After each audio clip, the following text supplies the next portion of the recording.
'అఖండ 2 తాండవం' trailer release అయింది. Release అయినాక ఇది పెద్ద ఎత్తున వైరల్ కూడా అవుతుంది. చాలామంది దీని మీద ట్రోల్స్ కూడా మొదలుపెట్టారు. ఎందుకంటే ఆంధ్రప్రదేశ్‌లో ముఖ్యంగా కాదేది రాజకీయాలకు అనర్హం కాబట్టి సినిమాలు కూడా రాజకీయాలకు అతీతంగా ఉండవు. ముఖ్యంగా బాలకృష్ణ సినిమా అంటేనే ఇంకా వైసీపీ వాళ్ళు రంగంలో దిగి దీని మీద వ్యతిరేకమైన ట్రోలింగ్ కూడా మొదలుపెట్టారు. సో ఈ కాంటెక్స్‌లో అసలు ఈ ట్రైలర్ ఎలా ఉంది?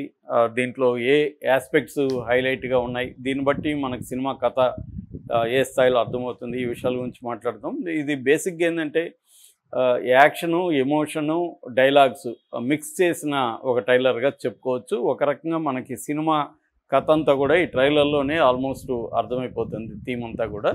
సో బేసిక్‌గా ఏందంటే ఇది దేశభక్తిని కేంద్రంగా చేసుకున్న సినిమాగా మనకు తెలుస్తుంది. దేశభక్తి అంటే దేశాన్ని ఆక్యుపై చేసుకోవడానికి కొన్ని దుష్ట శక్తులు పన్నాగం పన్నడం, అందులో ఒక మాంత్రికుడు దాంట్లో ఉండడం.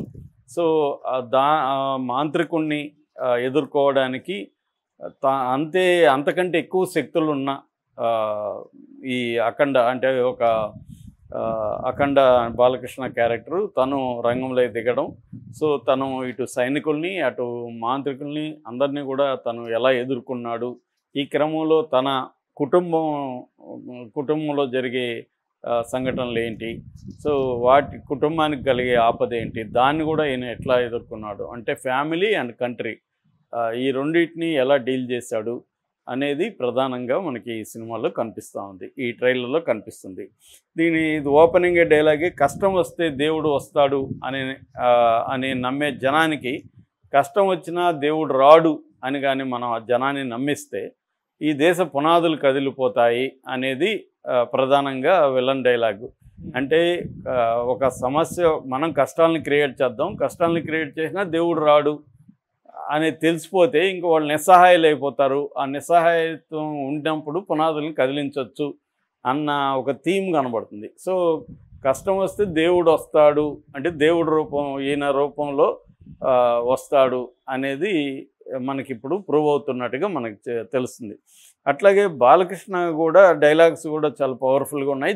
దేశం జోలికి వస్తే మీరు దండిస్తారు, దైవం జోలికి వస్తే మేము ఖండిస్తాం. దాన్ని ఖండిస్తామంటే అర్థమైందంటే మీ భాషలో చెప్పాలంటే సర్జికల్ స్ట్రైక్ అనేది కూడా అన్నాడు. అంటే మేము అటాక్ చేస్తాను నేను అని, అంటే దేశం జోలికి వస్తే మీరు దండించడం కాకుండా దైవం జోలికి వస్తే అంటే దైవం అనేది నా స్పీర్లోకి వస్తే చేస్తాను. అట్లాగే దేశాన్ని కూడా కాపాడే బాధ్యత నాదని చెప్పినట్టుగా ఉంది. అట్లాగే ఈయన మతాన్ని గురించి కూడా ఒక రకంగా పవన్ కళ్యాణ్ ప్రచారం చేస్తున్న సనాతన ధర్మాన్ని ఇది చేస్తున్నాడు. అంటే ఇవాళ అక్కడ తెలుగుదేశం ప్రభుత్వం బీజేపీతో కలిసి డబుల్ ఇంజన్ సర్కార్ ఉంది కాబట్టి బీజేపీ సనాతన ధర్మాన్ని ముందుకు తీసుకొస్తుంది. కాబట్టి ఈ మధ్యకాలంలో సినిమాల్లో కూడా సనాతన ధర్మం కాన్సెప్ట్ పెరిగింది. నిజానికి సనాతన ధర్మం ఏంటో నాకు తెలిసి ఎవడికి తెలియదు.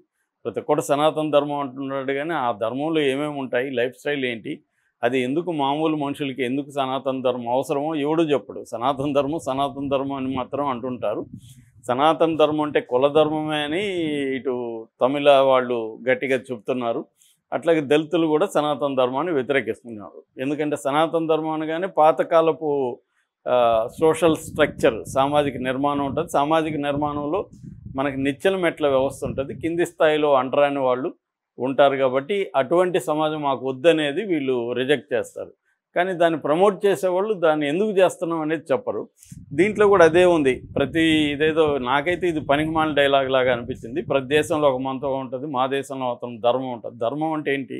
ధర్మం అంటే కుల ధర్మం అనేది ఆల్రెడీ చాలామంది నిరూపించారు. ఈ దేశంలో ధర్మం అంటే ఇంక వేరే ధర్మం లేదు. వర్ణ వ్యవస్థనే ధర్మం అంటారు, అంతకంటే ఇంకేం ధర్మం లేదు.